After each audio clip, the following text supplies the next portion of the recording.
Hello, everyone, and welcome to the Guest EdTech Virtual Summit Dubai. Thank you for joining us. We're pleased to introduce you to our panel for this discussion. Our chair and moderator, Caroline Wright, Director General of the British Educational Suppliers Association, Graham Cooper, Chief Marketing Officer of Juniper Education, John Moore, UK Director of Renaissance Learning, and Simon Carter, Marketing Director of RM. We hope that you enjoy the session, and over to you, Caroline. Thank you very much. Well, it's a huge honour to be here at the Guest EdTech Summit. We're set for a fantastic discussion. We're going to be spending 45 minutes getting some expert insights from our industry colleagues here about how their companies have been working together with educationalists and schools to build effective online learning, and how their companies and how the UK's EdTech suppliers are supporting schools during the current pandemic. We've already seen during the first 3 months of lockdown globally, £36 million worth of support and advice that our UK EdTech companies have provided schools and colleges around the world. But even more importantly than that, our EdTech providers are now helping shape ongoing online learning strategies as many countries and education systems are looking to pivot to use digital capacity to ensure that young learners aren't losing out, given the challenges that we're all facing during this ongoing pandemic. So I'm delighted, we've heard about the panelists we've got with us, but I'm delighted to welcome them. I thought to kick off, what would be really helpful is if I could ask you all to introduce yourselves and your companies and tell us a bit about what you do. So starting off, Simon, tell us about RM. Thank you, Caroline. Well, Rmplc is a £225 million turnover British business. We have about 2,000 employees globally. The business was established in 1973, and we specialise in providing technology products and services to educational organisations and establishments globally. And whilst we're a global player, our key market is the UK education sector, schools, colleges, universities, government education departments, education agencies. And that's really what I'm going to be talking about today. Thank you very much. Graham, coming to you. Hi. Thanks, Carol. Juniper Education is a business based in Essex in the UK, and we provide education software and services to schools. We do have some international presence, which I'll come on to in a moment, but about 7,000 UK primary and secondary schools either take our software or education services. In the software area, that's principally in the area of assessment tracking or management information, and for services, we really help schools with a wide range of service support. They can include financial management, teacher training, HR services, governance and finance. Some of the brands that you might recognise that sit under the Juniper name are Target Tracker, Classroom Monitor, Pupil Asset and OTrack. And certainly Target Tracker and Classroom Monitor have quite a presence in the Middle East. I think certainly well over 150 schools using those products, which, you know, we've tailored to that space so they meet the KHDA requirements, Arabic and Islamic assessment, and you know, provide a great deal of flexibility for the British international schools operating out there.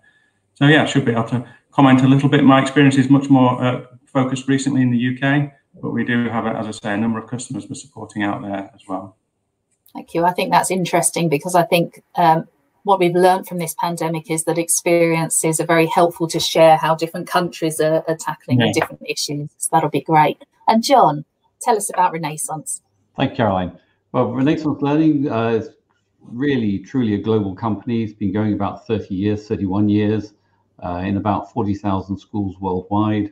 Large presence in the US, the UK. We have an office in China. We have an office in Australia. And we cover Middle East from the UK and all the EMEA countries. Our products really based into two main areas. One, which is practice products in mathematics and reading. Typical names people may have heard of are Accelerated Reader, Myon, and Freckle as a maths product. And then, particularly in the Middle East, assessment is a big push for us as well with the STAR assessment products. And that's been a big growth area over the last couple of years. So linking all that together, we have a platform called Schoolzilla, which links it all together into one area where you can find out what's happening across the school and all the other products which are being used. So, yep, supporting schools as best we can. And I'm sure we'll talk a little bit more about what we've done during this lockdown period as well. No, fantastic. Thank you all so much. And actually, John, I'm going to pick straight up on your point there, what you've been doing during the last period, because it'll be really helpful to hear from all of you how you've talked about what you're doing and what you've got, you know, a huge established trust and reputation working between you, thousands of schools in the UK and internationally. But what have you noticed? How has the nature of what you do changed since the beginning of this year in your support for schools? So, John, I'll come to you first. Yeah, thank you. It's such a big question. I don't even know really where to start. And I think the thing with it is that if you look at how we as a company related to schools, it's split into two different ways.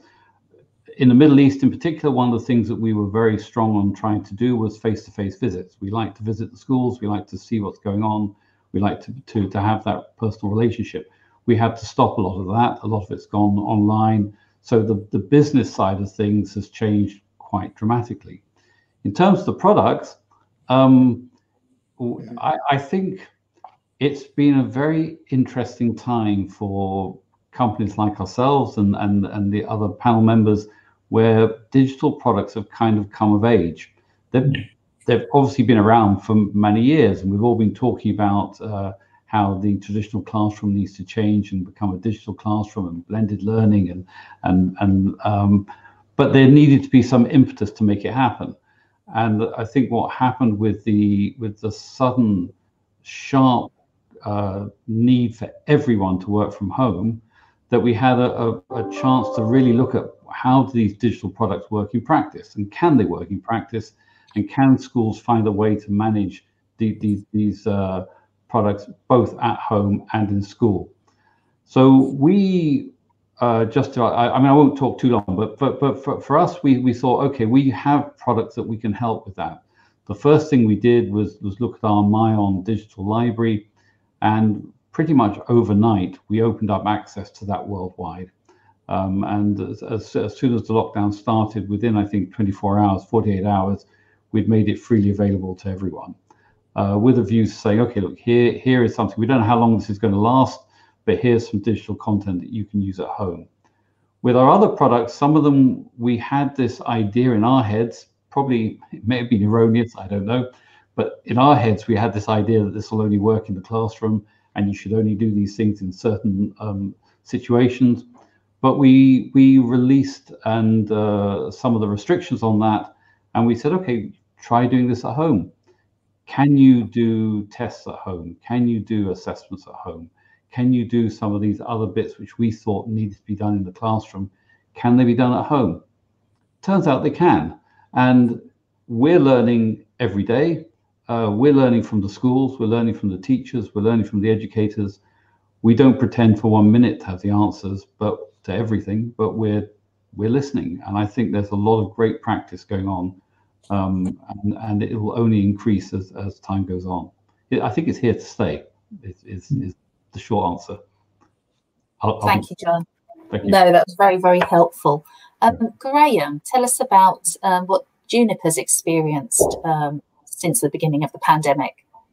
I think it's very similar to what John was saying there. I mean, our business is, as I mentioned, split into two halves, really, software and services. And of course, like most software nowadays, it's all delivered online. So at one level, it was already being delivered and used by schools in the online context. But as John says, the way we interact with schools, we would go to schools, help them with their best use of the software. All the training that we might do might be typically face-to-face. And that has changed massively now. And I think everyone got very used very quickly to, like we're doing now, looking down a screen at people. And that seems to be the new norm, really, doesn't it? Our services side, obviously, giving schools HR advice and finance advice, that again was also very face-to-face. And again, that's moved very much to an online setting. So we at one level we've changed overnight how we interact with our customers. it's become in many ways a lot more straightforward, and certainly a lot quicker. You know, you can definitely get to speak to people or host meetings like this, online training in you know, much more rapidly than we've previously been able to do. So in terms of the software that we offer, or some of the things that we've done, I think schools look to us for advice. We have a large number of schools who subscribe to us and, you know, want us to make sense of, which is sometimes quite difficult, the advice and guidance that's coming out for the different sources. You know, day one, in fact, still there on our website, right at the top, is the sort of COVID-19 advice to schools, called Keeping Your School Running Effectively. And our team sort of digest that advice and reissue it effectively in ways that schools find quite easy to understand. And that's all split into guidance, whether it's, you know, catching up with learning loss, using our software solutions to help with diagnosing where the learning gaps might be, or whether it's just, you know, advice on staffing and guidance. I think there's not many days that go by where we don't publish that. You know, we've changed some of this. We haven't done too much in the area of changing our software solutions or making them available under different terms and conditions. The schools that are using them, though, I think we've provided some really interesting and innovative ways for them to start using them in different, with different sort of frameworks, if you like, to look at particularly the area of what learning has been lost, and reporting and analysing on that, and then preparing to deal with it. I think the point you make about supporting schools and giving them advice as they're pivoting and changing and learning is really, really important, and I'm sure incredibly helpful to them. Simon, tell us about RM and your experience. Caroline, it's very, very similar, particularly to that point, really, because I think, like, yeah, many organisations, you know, this was a period of great uncertainty, and it quickly became apparent to us that our customers needed us more than ever. Schools were determined to continue to teach their children, and whilst the majority were unprepared for how they would do this, at least at the beginning, they became resilient and didn't lose sight of their core purpose. As many schools were yet to move to the cloud, schools needed help initially in setting up remote systems to access their files, their folders, their systems. And then, as we've just been hearing from John, it was about remote learning. And yeah, in the UK, the Prime Minister stood up and announced that 21st of March, all schools would close apart from to vulnerable children, the children of key workers, and would need to be educated at home for a period.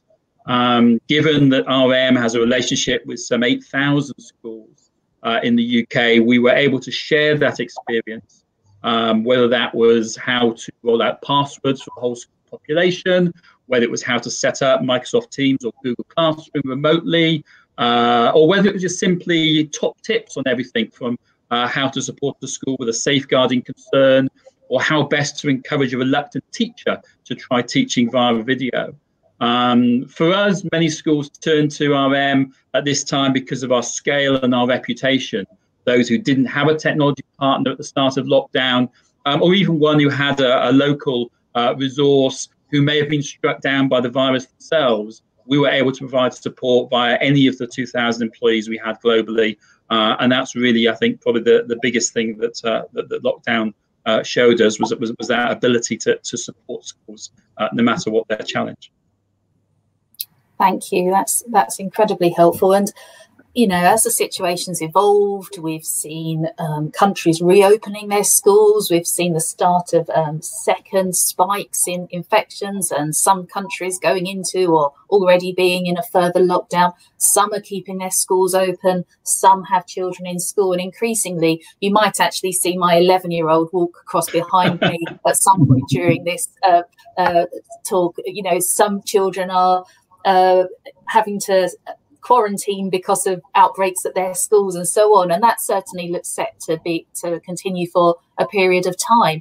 You know, how have things moved on? And schools now, the educationists, I think we all take our hats off to teachers around the world for the way they have grasped the challenges and adapted to them from the start of the outbreak to now. But clearly there are some ongoing challenges, or even different challenges. I mean, what would you say the biggest challenges you've noticed in the schools and colleges that you're working with? I think Graham's gone to answer a phone, so I'm going to go to Simon first and then come back to Graham. That's all right. Yes, Caroline. Just so Graham's got some chance to think about it, I'm just going to ask you about sort of the challenges now that you think are the biggest ones that schools face. Simon. So firstly, I think I've got to say how resourceful all of our schools and all of our teachers have been in responding to just about every hurdle that's been thrown at them. And for many, you know, the goalposts have changed regularly during lockdown, and they've all responded, you know, superbly. From our dealings with many of those schools, apart from those initial operation problems I mentioned earlier around password resets, getting hold of hardware devices, being able to get online through Wi-Fi connectivity. The biggest issue really that most of them talk about is that lack of face-to-face contact with pupils. It's one thing that teachers kind of get out of bed for in the morning. It's the one thing that they joined the profession for, and it kind of was taken away from them. In the UK, as you mentioned, Caroline, many classes went back during the summer term, and all of our schools went back on the 1st of September. But there's still over 1 million people today, 1 million children who are forced to self-isolate, who would normally be on roll at this time. And so it's those 1 million people, that 1 million children that we're worried about. And that's why the UK government have encouraged schools to roll out remote learning in all schools, to retain that dialogue and that ability for face-to-face contact, albeit somewhat remote over digital channels. Thank you. John, tell us about how your products can help support and some of the challenges that you've been faced with. Yeah, I think, I mean, I just first of all like to agree with everything that Simon said. I think that's very well put. And the other thing which we found as a big challenge for schools is the equity and the equality of provision. So it's not necessarily just a technical issue. It's not necessarily do you have the products, but actually do the children at home have the internet access? Do they have devices? Do they have an environment in which they're able to learn, even if you're prepared or able to provide the teaching in the first place? And I think that's been the biggest thing that we have found schools talking to us about, almost to the extent of, well, if I can't provide the same level of teaching to everyone, should I be providing it at all? And it's a really tricky question, because what we don't want to do at the end of all this period is to find that one group of children have been left behind for whatever reason. So I think what we've tried to do is to help as much as possible. I think both Graham and Simon have said the same thing. But best practices are the one thing that we as companies can help disseminate. We talk to multiple different people, multiple different schools. We get a ton of good ideas coming in. We're spending our whole time trying to think of ways that we can help. We're trying to disseminate that. We're doing a ton of free seminars, free webinars, free training sessions. All staff are able to talk to schools and help them. And we're finding innovative ways to use the products as well, and trying to find ways that we can make that more accessible, more able to be used. Ways that, I think I said earlier, ways we used to restrict things, we're now taking those restrictions off. We're making it easy for people to do that. We're talking them through it. But it's tricky, and we're just doing the best we can to support everyone to give that equity of teaching and equity of learning across the board. Thank you. That's so helpful. And I'm going to come back to that point you make about sort of lost learning time and lost learning in a while, actually, because I think that's something so important. It would be good to explore in more detail. But Graham, what are the biggest barriers and challenges that the schools you work with are telling you about? I think similar to what my colleagues have said there. I think I'm always interested in this one because my daughter is a trainee teacher, and she's in the second year of training. And of course, teachers like her are trained to teach face to face. And overnight, literally overnight, as we've heard, she had to switch that. And actually, her school is pretty well switched on in terms of having the infrastructure to do the online teaching. They use Microsoft Teams, but the kids who go to her school are not. So as we've heard, you know, the challenges of having the broadband is one thing, but then if you've got 3 kids at home and 1 laptop, and then you've got 3 teachers trying to teach you all at once, it's a problem. And it's a confidence issue, not just for the children, but definitely for the teachers. I mean, it took my daughter, I think, about a week before she switched her camera on, and you know, she's having to learn very, very quickly. I'm not, and in terms of, you know, we don't really support this in terms of products, but we have a lot of people on our teams who we've got a couple of teaching and learning experts, and they've written a few blogs on this. In common with, I guess, certainly Simon, we've put guidance upon how to get going quickly with online teaching and learning. We've also had some really interesting blogs on our website. We got one written by a 15-year-old, what's it like to be taught at home? And actually, when that came in, we ummed as to whether to edit it or not. It's pretty, you know, it really describes the experience. And we also had a grandma write her experience of trying to support learning at home and blog about that. And they're just interesting perspectives that I think that just really, in one way, explain or shape your understanding of what the challenges are. So I think, you know, the classroom management skills are different, aren't they? I know for my daughter, she's very concerned that she's just broadcasting, and she can't tell if kids are listening, engaging.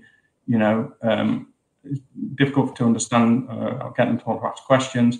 But I think she seems to be picking it up very quickly. And I think the one thing that I've been super impressed by, of course, is the way the teaching profession has responded. You know, they seem to look in situations like this for the positive and to work out how to make the best of a bad situation and overcome these challenges. And so, you know, when you look at how schools have flipped in their use of technology and found the time to learn new technologies, new techniques, evaluate different products, I think it's been hugely inspirational in one way, and the way they've blended these new sort of technology skills with their, obviously, what they know, which is how to teach. It's been hugely impressive. And we're here in the world of work. There's no going back. I'm certainly sitting at home here today. I think we all are. I think the days of the 9-to-5 commute have gone, and I think the days of possibly the teacher in front of 30 pupils that it has been for, you know, probably centuries now, may well be on the way out, and this may be the thing that's precipitated it.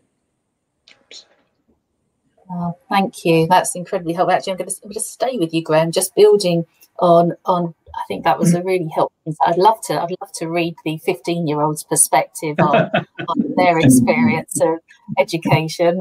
Just thinking of my 2 and what they want to make of it, but. In terms of those challenges that schools have raised with you, you know, what would be, coming to all 3 of you in a second, but on that, tips for the school leadership in terms of building a much more long-term and robust way of delivering remote education? I think we've all agreed that there has been amazing work, you know, a fleet of foot on the hoof, developing things as we've needed to. But for that longer term planning on how to deliver remote education effectively, what would your tips be, Graham? Well, it's a difficult one to answer. I think it's one of those things that you learn by doing, and I'm learning by doing in a very different context. I mean, we're on a webinar platform today. I thought I'd been on them all, but this is a new one to me.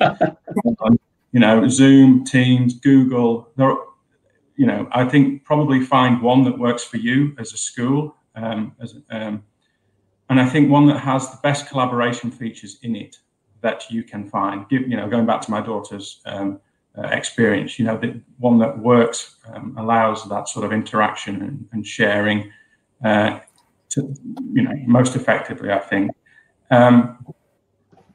Clearly, in using the classroom, that's one thing.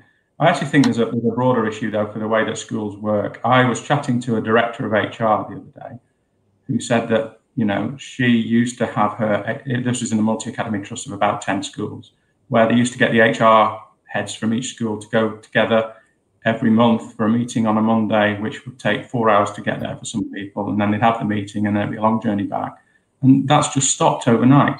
No one does that anymore, and no one's going to carry on doing it either, because the meetings happen on Zoom. So whether it's parents' evening, video conferencing, school management meetings, I think, you know, I just think that this change, as I was saying, I think it is actually going to stick now, and it's going to stick wider than just the classroom for school management, especially in school groups. So I think I'm the wrong person to provide hints and tips. I think just find out what works for you and stick with it, and certainly in the classroom, you know, back that with the training for the teachers in the use of that technology so they get the most out of it. Thank you. That's incredibly helpful. And actually, as you will have just seen, I think it's a great leveler in the sense of, you know, you get to know people's dogs when they bark and kind of members of the family through Zoom calls as well. I'm super prepared for this meeting. I thought I'd got everything right. I've got my notes around me. I've got my drink. I've got the family nowhere near. In fact, they've gone out and the phone rang. So, you know, best laid plans. I think it's a good leveler for everybody in these situations. Simon. Yeah, so I think, yeah, we were very fortunate in England with the government announcing that they would fund remote learning for schools through either Microsoft Education or Google Classroom. And, you know, our number one piece of advice was that any school in England who doesn't have such a package to apply now. And that funding, yeah, it won't be there forever. So if a school in England doesn't have that, they should do that. Our role really has been around spreading the word around this opportunity and to ensure that all schools know about it. And it really is very easy to apply. But if I just pick on half a dozen things that schools have told us that is their top tips. So this is directly from school. So this isn't your 15-year-old Graham or your grandparent, but it is actually people right at the sharp end. Firstly, schools need a clear IT strategy. It's shown them more than ever the importance of technology. Secondly, be brave, go for it. There is, you know, you absolutely, yeah, you can do it. You should do that. Thirdly is about expectations with parents. It's new for parents as well as it is for pupils and for teachers.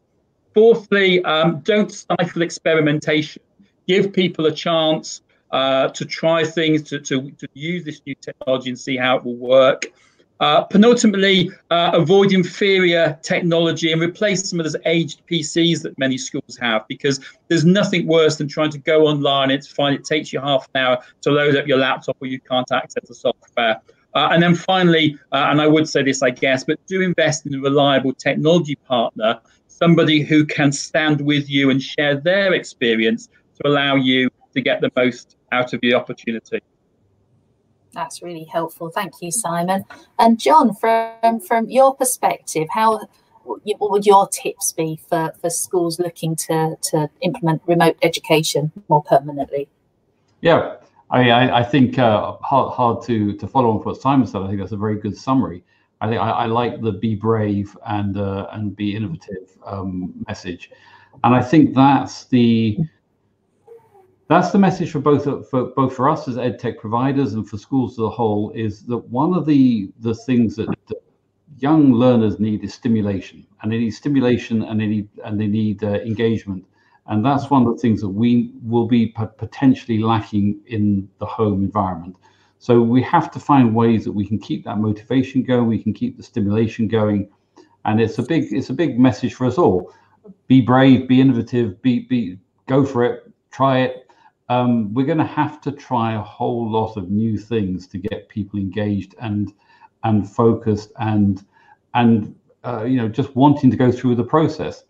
And in the same way that we're all talking, you know, we're all of a certain age, let's admit it, but we're all talking about how our lives have changed, and lives are changing for everyone. And it may be that the school day changes, and maybe some of this stuff online work won't be done 9 to 5 or 8:30 to 3 or whatever it might be.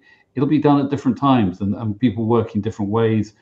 And some of the engaging software, some of the things that we're trying to do, particularly on the math side of things and with the reading, is to get products that will be intrinsically motivating enough that you want to do them yourself in your own time, and maybe that helps to get beyond the restrictions on the face-to-face teaching that's going to be in place. But it's a work in progress, and I really like the be brave, go for it, be innovative. Let's see what happens. Yeah, I think you're right. That works really, really well.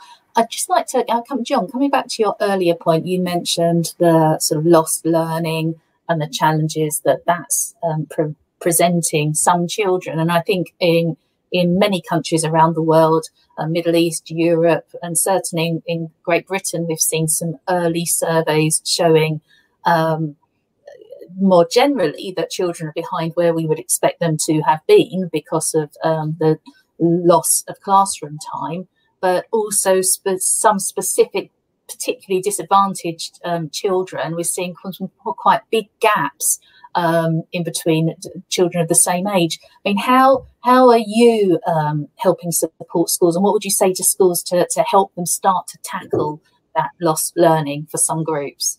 I'll come to you, John, first, if I may. Okay, well, thank you. Well, I'll be really quick. I think there's two things on this one again.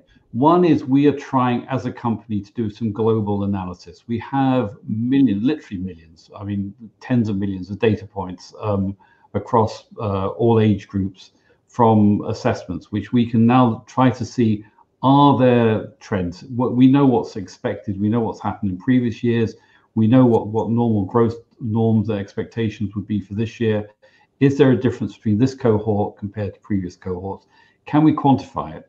Next thing to then look at is to say, okay, if you can quantify it, is it falling into specific groups? Can we say that it's these particular children? Is it disadvantaged groups? Is it regional? We're getting regional lockdowns in particular in areas all around the world. Some areas are locked down, some people aren't. Some people are doing better online provision, other people aren't. Are we seeing variations there? Are we seeing variations across ages? Is it the transition from primary to secondary? There's so many interesting questions which we need to answer, and I think that there's a role for a very large data analysis to give us some headline information on that. On a school level, specifically what we're doing is we're looking into, with our assessment tests, they link into curriculum standards. They link into a number of different curriculum standards, UK, US, and so on around the world. Can we look and see whether there are particular skills or particular areas of lost learning? Because we can know which ones are the most important ones. This is a focus skill, which is the building block for future learning. If that particular focus skill has been missed, then there is a potential that there's going to be significant problems later on. So we're trying to identify that. We're trying to help schools identify that and to look at areas where we can go back and say, well, okay, I know you need to teach this particular syllabus now, but actually there's some lost learning and some lost understanding from this past year, which is crucial in order to move forward. And we can maybe identify what that is and help with some techniques around that. So that's really what we're trying to do on two levels. Fantastic. Thank you, John. That sounds incredibly helpful. Graham, from Juniper's experience, how are you helping support schools deal with that challenge of between differences in achievement? I think it's a different flavour of what we just heard from John, really. I mean, we are fortunate that we have around 7,000 schools all tracking against the English National Curriculum. And, well, they were up until March, happily putting in those student progress indicators against the curriculum. And we've got data on that going back, a number of years. So as John was suggesting, it's quite straightforward in one way for us to look at the data from this year, at least as far as it got, and said, where were those children at that point? And then, of course, there was a bit of a hiatus. And now that children are back in school and those systems have started being used again, you can, basically do a compare and say, well, where are these children now in relation to their age-related expectations? So we've been able to do some number crunching against all that data and provide every single one of our schools with a report that says exactly that. Here's the data that's in your system and here's where it is. Not a national picture, but it's a pretty good data set because it's all pretty standardized across the school estate. And that's quite useful at one level, but it's quite high level. It's not doesn't really drill into the student level or the pupil level. And to support that, we've provided some, we call them purple grids, mainly because that's our brand colour and they are purple, but they are grids of diagnostic sort of materials for a teacher to sit with a child. And I mean, clearly it takes longer than doing a test, and tests are good. We do issue some tests. I think they, you know, my worry about some tests is that, you know, you can get a high score on a test, but you can still not understand certain bits of it. So these purple grids, they are for a teacher to sit with and diagnose through the core parts of the curriculum which bits a child may not have picked up on or may need some help with. And we offer those for, you know, English Key Stage 1 and 2.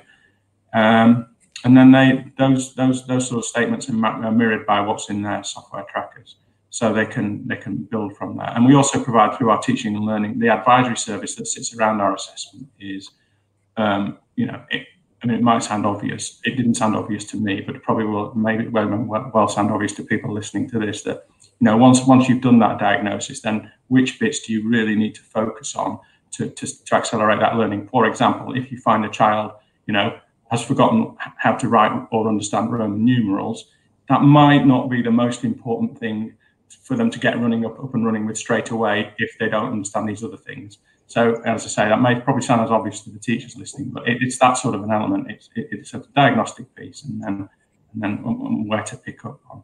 And so those have been hugely popular. You know, just providing that help and then allowing that help to be followed up in the software has been a very popular offering for our customers. No, that's really helpful. On a similar tone, in the United Kingdom, we're running a series of CPD sessions that companies like yourselves are involved with, where teachers can hear from other teachers about their experiences and some of the things they can help support children with. But Simon, RM's experience of some of those challenges of lost learning. Yeah, well, I'll give you a different perspective, actually, I guess, or your watchers a different perspective, in that one thing we discovered quite early is that schools and teachers were using social media far more to get the information they needed than any other medium. So we put together something called the RM Top Tip, and every day since lockdown, we've put out a little tweet, a little sort of, you know, whatever it is, little sentence around a piece of advice we could pass on. And so far, we've put out 280 of those. They've been seen by some 150,000 different people. But if I just pick up 3 of them, which I think are interesting. Firstly, and all of these come from schools, actually. Firstly, was that there was one particular school who was struggling with a teacher who didn't want to be seen on video. So the advice that they gave to that school was, why not just record the teacher's hands? So rather than having a static PowerPoint presentation, why not have an image of a teacher writing on a whiteboard or writing in a book or something? It's a little bit more interactive and more engaging, but doesn't go so far as revealing the teacher's face or the background of their home, etc. A second issue, which we've discovered, particularly in the UK, and I'm sure is true globally, is that as well as pupils self-isolating, a lot of teachers are being forced to self-isolate. They're fully healthy and well, but for protection reasons, they're not going into school. So what some schools have done is they've kind of done a reverse remote learning. So the pupil is in the school, but the teacher is at home, and they are taking the lesson down down through Google Meet or something, through to the school, and there might be an IT technician in the school to make sure the sound's working and the pupils are actually listening rather than running around the class. But that ability to be able to properly use this technology that we're talking about learning to continue the school day. And then the third example I gave is something completely different, is that a number of our schools have moved to a voice over internet protocol, a VoIP telephone system. Now, that's a cost-effective and sensible way for modern organisations to move. But one feature that people hadn't really thought about before is it's a great way to disguise the number of the person phoning. So if I need to do is to see the phone number from which the teacher's phoning from. But what you could do with a VoIP system is you could change the narrative. So it says school. So the phone rings at home and the pupil is saying, oh, school is phoning. And they chat quite happily to their teacher without any exchange of difficult information. So 3 examples there that we've got from schools and we think is useful best practice to pass on. That's fantastic. I'm going to pass on that idea about the children going into school, particularly given my week with my child at home. So that's really, really interesting. Well, we're running out of time. I think we've just got 3 or 4 minutes left. So actually, I'm just going to ask each of you. I mean, we've covered a huge amount, but you all have your individual experiences of working with schools and colleges. I mean, just any other sort of summary comments and thoughts about tips and ideas and focus for educators over what's going to be, you know, another tough 6 months, I think, for educationalists around the world. Who should we start with? Open it up to who would like to offer their comments. I'll have a go, Caroline. So I think, you know, whether we crack this virus quickly or not, the response by our schools has just been amazing, and it's critical that we build on that. It would really be very sad if we just forgot about the process we've been through. We ignored the resilience and the resourcefulness that has been gained during this time. Schools are now much more accustomed to the use of technology than they were 9 months ago. And if you go back 9 months, the biggest topic on teachers' lists or head teachers' lists was excessive teacher workloads. And I think what we've seen through the last 9 months is that technology is one way to address that. And so most importantly is this commitment to remote learning and in turn blended learning. So you know that allows you for a pupil to prepare for a lesson in advance, to collaborate online with their fellow students, and then to make the most of classroom time when they get the opportunity. That can absolutely revolutionize the future of education. I think we should see the past period of the pandemic as actually an opportunity to break down some of those things that's taken so long to do. And clearly, whether it's a pandemic next time or simply bad weather or even a localized problem such as a fire or flood, a remote learning platform can ensure that teachers can continue to teach and pupils can continue to learn. Wonderful, thank you. Anything to add, Graham? No, I think that's a very good summary, and I think, as I mentioned before, I think it's a starting point really of a new sort of, if you like, paradigm for education, and I think we have to view it like that. I'm not going to offer any tips. I'm not that well qualified. It's been a long time since I was in the classroom, but far too long. But I think it's worth reflecting on, as Simon's mentioned, the way that the teaching profession has responded to this challenge. And it might sound strange coming from somebody whose business is mainly about assessment and tracking systems, but I was talking to a head teacher the other day who said to me, look, you know, through this pandemic, children will have learned so much at home, you know, outside of what we've tried to teach them, and not all of it is going to be tickable on a grid or in an assessment tracker. You know, whether it's about how to get on with siblings, whether it's how to stop yourself being bored or discovering the outdoors or learning new creative outlets for their, energies. We should, as an education profession, try and acknowledge that and help them build on that when they come back to school, as they are now here, you know, and focus on those things as well. So I think that's where I'll leave it. I think very wise words, because inside or outside of a curriculum, I do think every young person has learned something new, and adults too, I think, definitely. Final words from John. Just really quick ones. I think the teaching profession has done an absolutely incredible job, and I think the way that they've just got on with business as usual, despite it being anything but usual, is admirable beyond belief. And particularly, you know, the fact that their teachers are more at risk than most with the daily interface they have with so many different people, children, and so on. Just last comment from me. I think we started with this at the very beginning. Blended learning is here to stay now, and I think that's the positive that we should take from this. I think, you know, if we'd had this lockdown even 3 or 4 years ago, I'm not sure the technology was ready for it. I'm not sure that the internet was there. I don't think broadband was there. I don't think some of the products were quite where they should be. Actually, they kind of work today, and I think this is probably, if we can find a positive in amongst all this, this is going to be the positive. That things are going to change in interesting ways. Absolutely. Great. Well, can I just thank all of you so much for your thoughts and insights. They've been hugely helpful, I'm sure, to everyone watching this as they tackle education over the period to come. But thank you from me. Thank you, Caroline. Thank you from us. Yep. Thank you very much. That was great. Thank you so much, everyone, for the enjoyable discussion. If you have any questions, you can connect with BESA through the networking system on the virtual event platform. We'll also be on social media during the summit, so if you want to chat to us there, follow us on Twitter @GuestEducation and use the hashtags #GuestEdTech and #GuestDubai.